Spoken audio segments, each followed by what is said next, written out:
না মুড়ির তো দাম অনেক, মুড়ি আর খাওয়া যাবো না।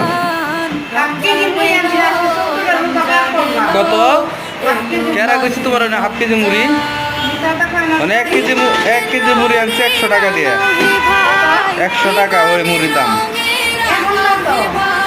আরে এখন কে তখনই তো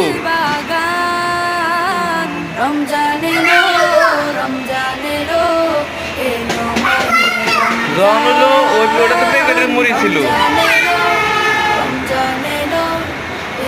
এই কারণে ওটার দাম হলো বেশি আসাল। অন এটা তো প্যাকেটের না, এটা তো খোলা মুড়ি আনছে, এখানে এটার দাম কমে, 80 টাকা কেজি, ওটা 100 টাকা কেজি, কিন্তু তখন 1 কেজি আনছিলাম। আজকে কয় রোজা গেল?